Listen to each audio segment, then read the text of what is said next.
খাবারকে ভালোবেসে খেলে তবেই তা নাকি গায়ে লাগে, মা দিদাদের এমনই মত। এটি একটি অথেন্টিক সাউথ ইন্ডিয়ান রেসিপি। যারা আমার মতো স্যালাডের সাথে বিট খেতে পছন্দ করো না তাদের জন্য এই রেসিপিটা। প্রথমেই নিয়ে নিলাম বেশ খানিকটা সাদা তেল। তার মধ্যে দিয়ে দেবো কিছু ফোড়ন, যেমন চানা ডাল বা ছোলার ডাল, অল্প একটু বিউলির ডাল আর অল্প একটু সর্ষে।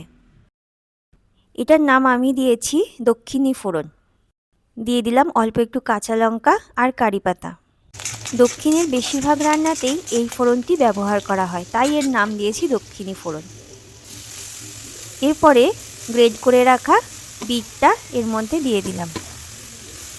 তারপরে মিডিয়াম থেকে লো ফ্লেমে রেখে হালকা করে নাড়াচাড়া করলাম।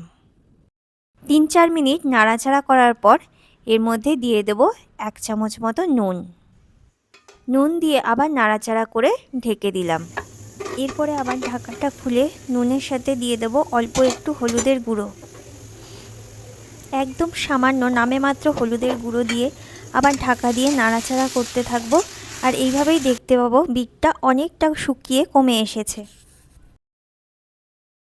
এরপরে আর কিছুই নয়, কিছুক্ষণ পর পর ঢাকা খুলতে হবে আর একদম লোতে রেখে নাড়াচাড়া করলেই কিন্তু তৈরি হয়ে যাবে আমাদের এই দক্ষিণী রেসিপি, বিটরুট ভাজি বা বিটের ভাজাও বলতে পারি আমরা। একদম শেষে 1 চিমটে চিনি দিয়েছি আর ওপর থেকে ধনেপাতা কুচি ছড়িয়ে দিয়েছি। এবার গরম ভাত, চাপাতি বা রুটির সাথে বিট ভাজা খেয়ে দেখো তো কেমন লাগে। তাই বলি, বিটকে ভালোবেসে খাও।